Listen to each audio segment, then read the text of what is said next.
Olá! Mais um programa Caldeirão de Bruxa com Aline Lima na Rádio Carmen Romani. E hoje nós falaremos de um assunto muito gostoso e especial, o solstício de verão e também um pouquinho do Natal. Comecemos então pelo solstício de verão. Pois é, o verão ele entra formalmente no dia 22 de dezembro deste ano. Mais precisamente por volta das 2h48 da manhã, segundo os dados do Departamento de Astronomia da USP. É o instante em que determinado hemisfério da Terra, em nosso caso o hemisfério sul, está inclinado cerca de 23,5 graus na direção do Sol, fazendo então com que recebamos mais raios solares. E a palavra solstício deriva do latim solstitius, que significa ponto onde a trajetória do Sol aparenta não se deslocar. O verão do hemisfério norte é chamado de verão boreal e do hemisfério sul chamado de verão austral. E nos tempos primitivos, o verão era em verdade dividido em duas partes. O verão, propriamente dito, de um tempo quente e chuvoso, e o estio, de um tempo quente e seco, palavra da qual deriva o termo estiagem. E a celebração do solstício de verão é tão antiga como a própria humanidade e são comemoradas em várias culturas ancestrais em volta do globo. É um dia carregado de poder e de magia, pois a natureza encontra-se em plena luz, mais luz do que em qualquer outro dia. E é possível citarmos diferentes exemplos históricos sobre a celebração da chegada do verão. É uma celebração de sol, fonte de energia, aquela fonte que anima direta ou indiretamente todos os seres vivos.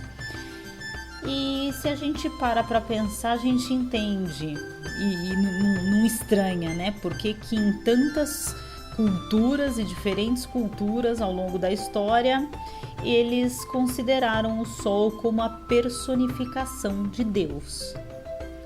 Tradicionalmente, os agricultores davam graças pelo verão e por disporem então de mais horas para cumprir as suas tarefas e também para se entregarem à diversão, já que é durante o solstício de verão que ocorre o dia mais longo e, consequentemente, a noite mais curta. Então você tem mais tempo de luz, mais tempo de dia para fazer o que quiser, certo? Era também uma época onde o carvalho era especialmente honrado através de um corte sacrificial do visco sagrado pelos antigos druidas. Muitos círculos de pedras pré-célticos estão alinhados com o nascer do sol, incluindo Stonehenge. Por exemplo, na ilha de Man, é costume no solstício de verão ir no topo da colina mais alta para pagar o que a gente poderia chamar de o aluguel da ilha, tá certo? Na verdade, eles faziam isso ofertando um tributo em homenagem ao Senhor do Portal entre os mundos, um agradecimento pela colheita, pela abundância. Na Dinamarca, fogueiras eram acesas com o objetivo de banir as doenças dos castelos, o poder purificador do fogo, tá certo? Aquele que queima e leva embora e transforma em cinzas. Na Áustria, as pessoas lançavam discos, e discos são representações solares. E na Áustria, então, as pessoas lançavam discos acesos pelo ar. Na Escócia, os vaqueiros carregavam tochas e cavalgavam 3 vezes ao redor dos currais para purificar e proteger os animais. E assim é, não somente com a entrada do verão, mas também com outras estações, nas culturas antigas então muito celebradas. Dentro da bruxaria, o solstício de verão é também conhecido com o nome de Lita, mas esse é um nome relativamente moderno e provavelmente derivado da palavra saxônica que significa o oposto de Yule, sendo Yule o nome dado ao inverno. E, obviamente que, seguido do dia mais longo do ano, do ápice da luz, sabemos também que é a partir do dia seguinte que o sol começa a declinar. Os dias ainda são longos, mas lentamente isso começa a mudar, até que cheguemos no momento em que o dia e a noite são iguais, ou seja, temos no dia a mesma quantidade de luz e a mesma quantidade de escuridão de noite. E é nesse momento que nós temos os equinócios. No caso, saímos do solstício de verão e chegamos no equinócio de outono. E é ainda lentamente que a escuridão começa a ganhar mais força até a chegada do solstício de inverno, quando temos então a noite mais escura do ano, tempo de renovação. Mas assim como foi o verão, é com o inverno, e no dia seguinte o sol começa lentamente a ficar mais forte e novamente estará em seu ápice no dia da entrada do próximo verão, quando um outro ciclo começa novamente. O equinócio de primavera é como o outono, é quando a gente tem o dia e a noite em mesma proporção. Assim são os equinócios. É claro que o homem já modificou muito esse planeta e, obviamente, toda ação tem uma reação. E todas essas ações feitas até hoje por nós, pelo homem, e todos nós fazemos parte disso, essas ações causaram muitas reações no planeta. Entre elas, algumas mudanças climáticas. É claro que o clima, a mudança de estação, ela é mais percebida em alguns lugares. Nós aqui no Brasil, que vivemos num país tropical, temos praticamente o ano todo com um pouquinho de calor. Claro que no verão isso intensifica, no inverno é um pouco mais frio, tá certo? Mas a gente tem aí uma temperatura tropical o ano todo. Isso não acontece nos lugares mais extremos do planeta, tá certo? Mais ao sul ou mais ao norte.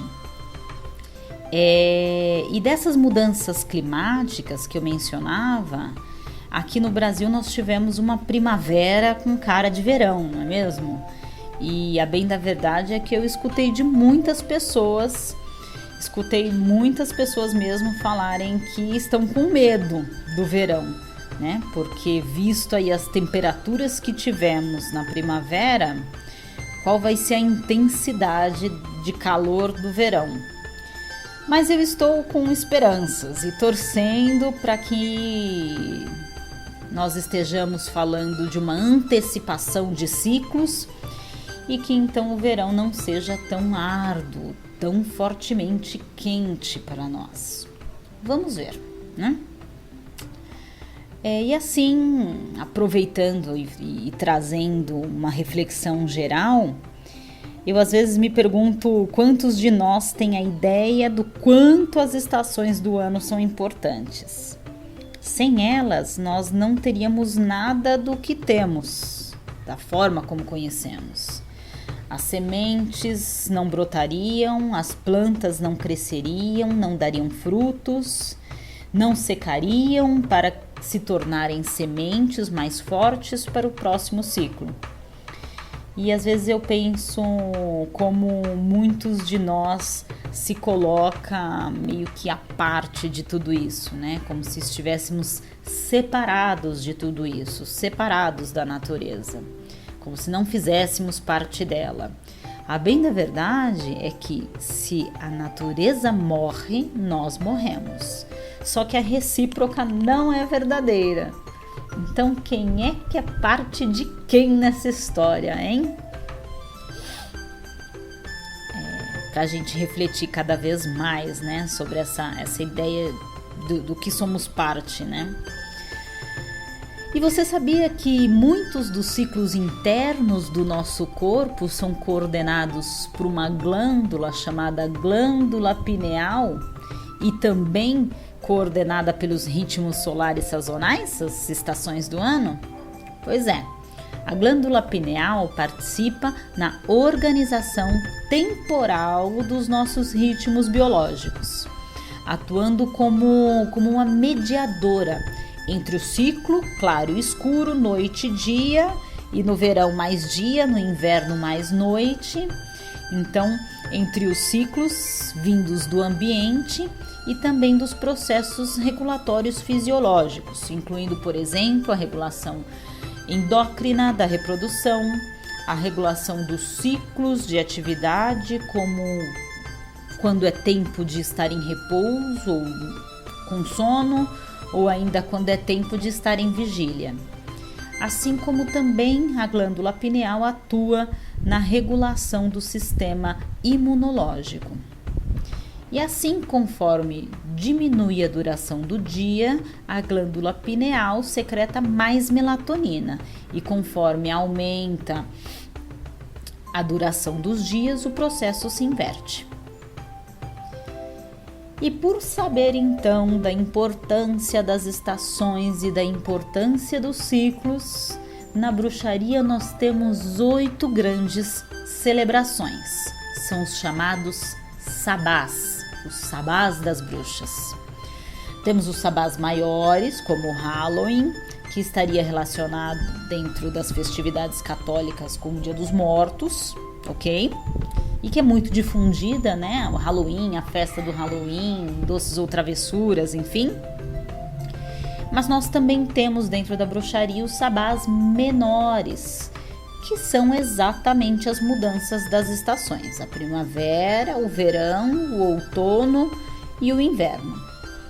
E é interessante, já que eu mencionei do Halloween e do Dia dos Mortos, é interessante estudar que muitas das festividades que nós temos hoje e que são consideradas católicas, em verdade já eram celebradas de alguma forma em culturas anteriores ao catolicismo, ao cristianismo. Nas culturas pagãs mesmo.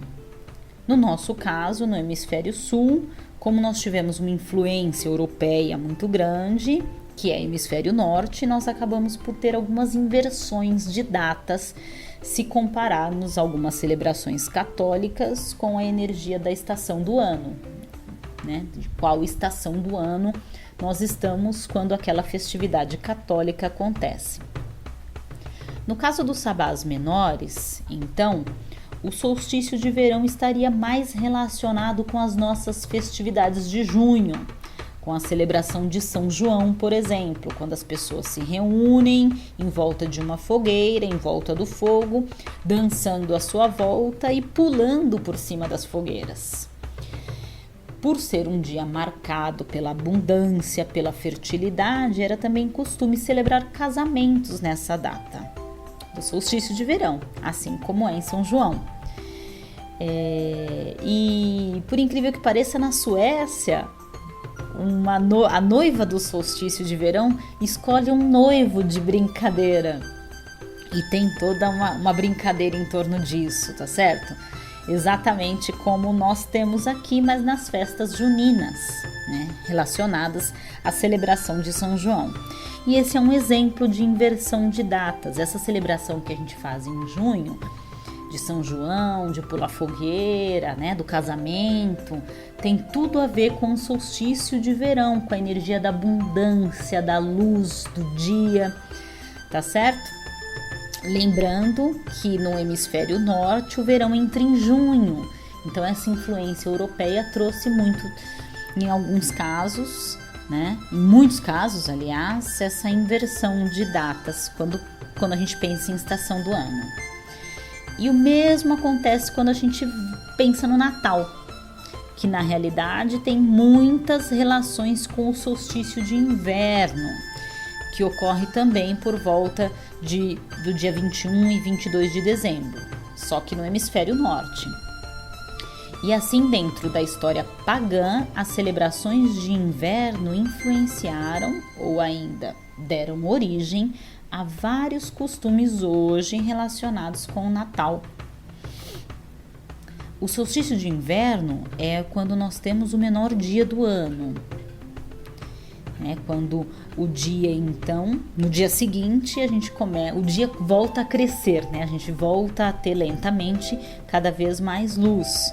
Mas é no inverno, na noite de inverno, que a gente tem a noite mais longa do ano.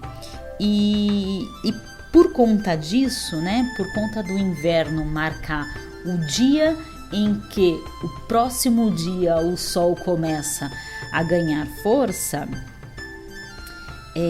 havia muita celebração sobre o início e a vitória da luz sobre a escuridão.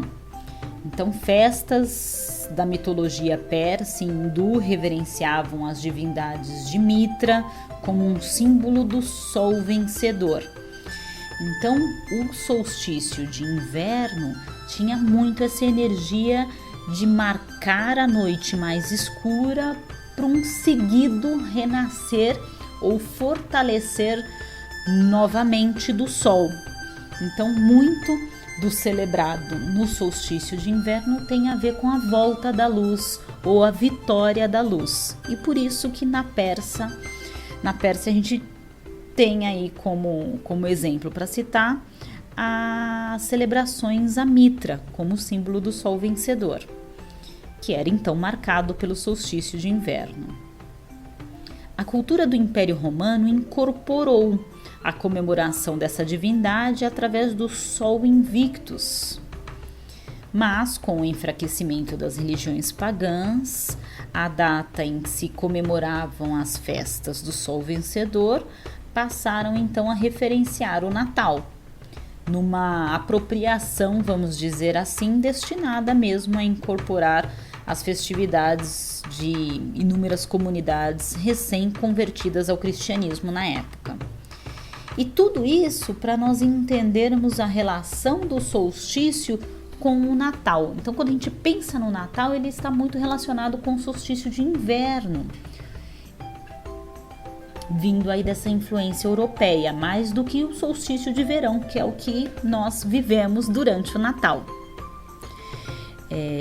Então, no nosso caso, temos aí no Natal diversos costumes dessa celebração pagã de inverno, mesmo sendo a entrada do verão. E é por isso que o Papai Noel usa bota, roupas quentes, é por isso que nós colocamos algodão na árvore de Natal para imitar a neve, é por isso que nós comemos tanta comida quente e forte, né? O pernil e uma série de comidas aí super fortes, que uma delícia, mas com uma temperatura, um sol de verão que deixaria a data mais adequada para uma saladinha e um sorvete, não é mesmo? Bom, e assim nós passamos a celebrar o Natal e o nascimento de Jesus. Alguns registros mostram que o nascimento de Jesus em tempos remotos já foi celebrado em 2 de janeiro, em 28 de março, em 19 de abril, em 20 de maio, 29 de setembro, até num dado momento em que ele se fixou em 6 de janeiro. Mas, num ano posterior, aproximadamente o ano de 354, essa data se alterou para chegar nas proximidades da entrada do inverno, no hemisfério norte. Então, a data do dia 25 de dezembro foi fixada como o nascimento de Jesus, coincidindo também com a data das festas saturnálias, já que ao final das festas saturnálias, em 25 de dezembro, também se celebrava o nascimento do Sol. Na época, né, anterior aí na época pagã, personificado pelo deus Mitra. E como eu mencionei, celebrado na Pérsia. O interessante é dizer que se diz que Deus Mitra subiu aos céus, onde habitava, aos seus chamados mortos ressuscitarão, na terra onde estão enterrados e serão julgados. Aqueles que durante a vida viverem para ele e para o bem, subirão ao reino dos céus, mas os malignos e perversos cairão na escuridão. E a história se repete, não é verdade? Tantas histórias, tantas culturas, tantas filosofias e a história se repete. Então, 25 de dezembro é uma data celebrada como nascimentos também de outros deuses ao longo da nossa história. E para os curiosos, tem muito que ser lido e pesquisado sobre o tema. Mas uma coisa nós não podemos negar. Com tanta história, não há dúvidas da importância desta data, a data de 25 de dezembro. Já que há muitos e muitos anos essa data é celebrada e por tantas e diferentes culturas, filosofias e religiões. E se a gente olhar para o lado, a gente vê uma influência forte nessa data, não vê mesmo? Todo mundo fala do espírito natalino, um aumento da solidariedade entre as pessoas. A gente sente que tem uma energia diferente por aí mesmo, não é? E sendo assim, o solstício de verão ou Lita, assim como o Natal, é um momento certo para pedir pela fertilidade da terra e dos homens, pelo amor, pela alegria, pela paz. E é no verão que, como falei, nós temos o auge da luz, da abundância. E celebrar esse presente, essa beleza, é o mais próximo que nós podemos chegar dela. E como bruxas e bruxos, compreender que esta força também está em nós. E que então podemos utilizá-la a nosso favor, potencializando nossos feitiços, nossos rituais, meditando e direcionando toda essa força, essa luz, essa abundância para os nossos projetos, os nossos sonhos. Na noite de Lita, na noite então em que entra o verão, acredita-se que os sonhos ocorridos nesta noite se realizarão e que assim vale a pena, antes de dormir, mentalizar os seus sonhos para que eles estejam presentes durante a sua noite, porque assim se realizarão. Fogueiras e rituais de fogo eram iniciados então na véspera de plena entrada do verão para simbolizar o poder do Deus Pai Sol e para ajudar então a renovar as energias. É tempo também em Lita de queimar amuletos antigos que foram feitos então no ano anterior e fazer novos amuletos, novos talismãs, principalmente de proteção e de prosperidade. É também momento de queimar obstáculos, de pedir proteção para você, para os seus familiares, para a sua casa, para os seus projetos. Também fazer poções mágicas para abundância, fartura, fertilidade, luz e brilho em sua vida. Aproveite então para meditar sob o sol da manhã, celebrando durante todo o dia e até o anoitecer, trazendo assim toda essa magia solar para dentro de você. Se possível, pule uma fogueira como faziam nossos antepassados, para purificação, fertilidade, saúde e amor. Abra os seus olhos para ver o mundo das fadas, pois é na noite da entrada de verão, geralmente lá pela madrugada, em que podemos encontrar as fadas com mais facilidade, pois dizem nossos antepassados que é nesta madrugada que elas atravessam o véu que separa os mundos nesta linda noite. Enfeite seu altar, enfeite sua casa com girassóis, tenha na mesa frutas frescas e ervas solares como a camomila, a verbena e qualquer erva específica dessa estação, da estação do verão. Procure renovar suas vibrações, as vibrações de sua casa, do seu escritório, suas próprias vibrações, as vibrações das suas relações, dos seus relacionamentos. Um momento excelente para ativar a prosperidade em sua vida, para praticar jogos e brincadeiras ao ar livre, fazer piqueniques com a família e trabalhar a materialização das nossas esperanças, dos nossos projetos, dos nossos sonhos, fazer os pedidos de prosperidade. E que tal amanhã você fazer um ritual simples e especial de Lita, de solstício de verão? Então aqui vai uma sugestão. Procure amanhã, terça-feira, à noite, ou durante o dia mesmo, um lugar onde você se sinta confortável, em paz. Coloque uma música alegre, acenda uma vela amarela ou laranja e, se possível, coloque também à sua frente, junto com a vela acesa, uma flor de girassol. Respire, sinta o corpo, sinta a sua presença, a força que existe dentro de você. E olhe então para a chama desta vela e agradeça. Agradeça a sua vida, agradeça pelo sol que brilha e leva vida a todos os seres. Saiba que assim como esta chama que você vê à sua frente, há também uma chama que arde em seu interior, a chama da vida, aquela que te permite viver cada dia, um após o outro, que te permite se movimentar e experimentar esse presente que é a vida. E se você então tiver separado um girassol para este momento, pegue esse girassol depois de olhar essa vela e agradecer a vida. Pegue esse girassol, segure-o com as suas duas mãos, coloque-o na altura do seu coração e em seu coração e faça um pedido, algo que você realmente queira, algo muito importante para você. E peça então que, assim como a força que possibilitou esta flor de brotar, que o seu pedido brote e se realize.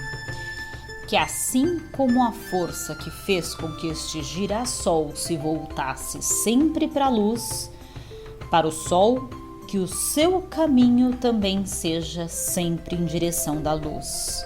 E que assim como a beleza desta flor, possa a sua vida também ser bela. Que assim seja e assim se faça. E se você não dispor de um girassol, você pode fazer isso com qualquer outra flor, de preferência amarela, pois amarelo é uma cor de Lita, uma cor do solstício de verão. E se você não tiver uma flor, use suas mãos. Em forma de prece, faça uma oração que você tenha aprendido na infância e com as mãos no coração faça o seu pedido. E peça então que, assim como a força que possibilita as flores brotarem, que seu pedido brote e se realize. Que assim como a força que faz com que a natureza desperte a cada dia com a luz do sol, que o seu caminho também seja em direção da luz. E que assim como a beleza das flores, que a sua vida possa também ser bela. Que assim seja e assim se faça. Agradeça então este momento, deixe que a vela queime até o final e com a flor você pode colocá-la em algum lugar da sua casa que você goste ou ainda fazer um chá desta flor. Pega esse chá, mistura um pouco de água fria para que você obtenha um chá morno e você pode fazer um delicioso escaldapé ou ainda jogar este banho de flores em seu corpo depois de um super banho. Entre em contato com a luz, com a abundância, com a prosperidade de Lita. E um feliz Lita então para todos. Que a luz, a prosperidade e a alegria estejam presentes na vida de cada um de vocês. Que assim seja. E se você gostou dessa sugestão de ritual de contato com Lita, você também encontrará por escrito disponível no meu blog aline.rlima.blogspot.com.br. E no próximo programa nós falaremos sobre feitiços e simpatias de Ano Novo. Como aproveitar essa egrégora onde nós temos praticamente o planeta inteiro pulsando em uma energia de esperança por um ano novo, por um ano próspero. Momento em que a maioria se abre para um abraço mais apertado ou mesmo para alguma boa simpatia. Eu falarei então de rituais simples, gostosos que podem ser feitos no ano novo e também de algumas boas mandracarias, claro. E eu espero então você no próximo programa, semana que vem, segunda-feira às 20 horas. Um abraço grande e até lá!